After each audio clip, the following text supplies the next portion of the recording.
তখন জিয়া রহমান সাহেব বলেছিলেন একটি কথা, মানি ইজ নো প্রবলেম, যে অনেক বড় আকারের বাজেট হয়েছে, বাজেটে রাজস্ব আদায় নিয়ে প্রশ্ন, এই রাজস্ব আদায় হবে কি না, বাজেটের ঘাটতি প্রশ্ন, এত বড় ঘাটতি কীভাবে পূরণ করা হবে, এবং অনেকে বলে থাকেন এই বাজেট নাকি বাস্তবায়ন হবে না।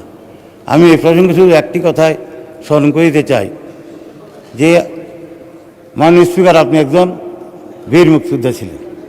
আপনার মতো মুক্তিযোদ্ধাদের রক্তের বিনিময়ে বাংলাদেশের স্বাধীনতা অর্জিত হয়েছে। বাংলাদেশের স্বাধীনতা অর্জন হওয়ার পর 72-73 সালে যদিও বাজেটটা খুব ছোটো আকারে ছিল, কিন্তু বাজেটটার মধ্যে অনেক ভালো প্রবৃদ্ধি ছিল, 9% প্রবৃদ্ধি ছিল। কিন্তু 74-75-এর দুর্নীতির কারণে এবং দেশের মধ্যে আইন শৃঙ্খলার অবনতির কারণে, একটা লুটের অর্থনৈতিক ব্যবস্থা গ্রহণের কারণে সেই দিন সারা দেশের অর্থনীতি একেবারে বিপর্যস্ত হয়েছিল। আইন শৃঙ্খলা বলতে কিছু ছিল না। একজন সামরিক প্রশাসক হিসাবে জিয়া রহমান 76-77 সালে একটা বাজেট দিয়েছিলেন।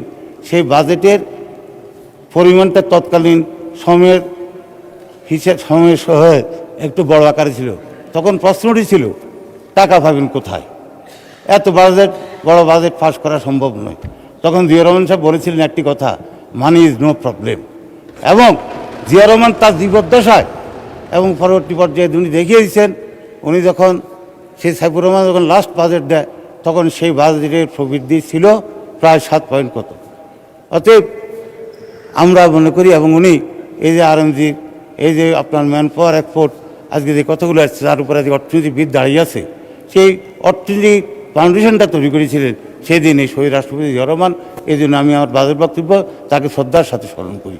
ঠিক একইভাবে আজকেও আমি বলতে চাই, আপনারা যে সংখ্যা প্রকাশ করছেন এত অর্থ কোত্থেকে আসবে, আমার বিশ্বাস তার সুযোগ্য সন্তান তারেক রহমানের নেতৃত্বে আমাদের অর্থমন্ত্রী এই অর্থের যোগান অবশ্যই করতে পারবেন।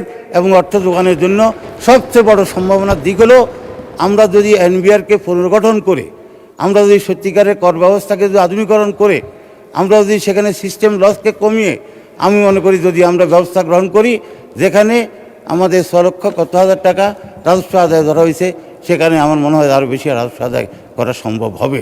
তবে আমাদেরকে একটা প্রবণতা আমাদের মধ্যে আছে, সেটা হলো আমরা কর ফাঁকি দেওয়ার একটা প্রবণতা।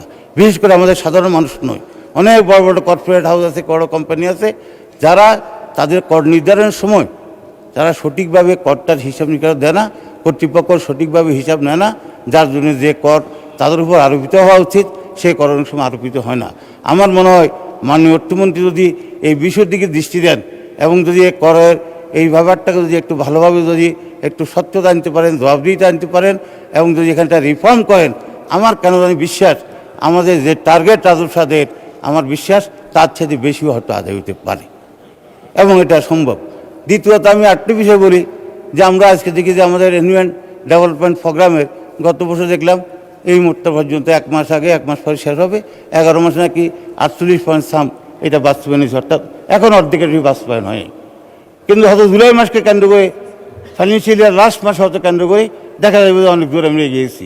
আমার মনে হয় অর্থনীতির প্রবণতা একটা দুর্নীতির একটা এখানে প্রবণতা সৃষ্টি করে, এবং এটাকে একটা দুর্নীতিবাজ এখানে সুবিধা নেই।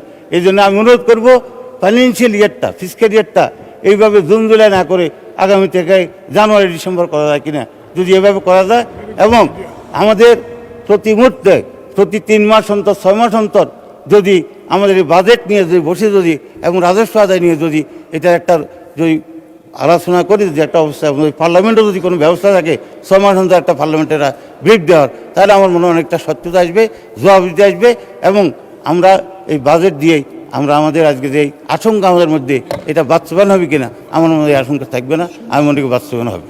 আরেকটা বিষয় আমি একটু মনোযোগ আকর্ষণ করতে চাই, সেটি হলো যে আমরা লক্ষ্য করি আমাদের অর্থমন্ত্রী কদিন আগেই এই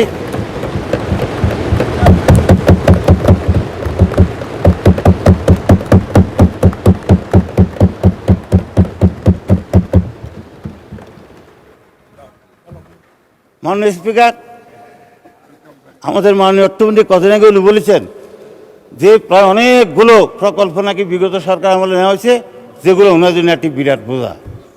আমি মনে করি সেই অভিজ্ঞতার আলোকে আগামী দিনে আমরা এখানে সবাই আমাদের এলাকার উন্নয়নের কথা বলি, এলাকার রাস্তাঘাট অনেক দাবি দেওয়া করি, আমার মনে হয় মাননীয় অর্থনীতিকে আমি অনুরোধ করব, প্রকল্প গ্রহণ করার সময় আমাদের যদি এই মাথার মধ্যে এটা থাকে যে development for further development, development for not corruption. অতীতের সংস্কৃতি ছিল ডেভেলপমেন্ট ফর করাপশান, যার কারণে আমরা আজকে দেশকে ধ্বংস করে ফেলেছি। আজকে আমাদের সব অনেক টাকা খরচ হয়েছে, কিন্তু আমরা সেই টাকার বিনিময়ে আসলে কিন্তু অবকাঠামোতো কোনো একটা সুবিধা পাই নাই। সকল ক্ষেত্রে আজকে ধ্বংস হয়ে গেছে একবার দেশ।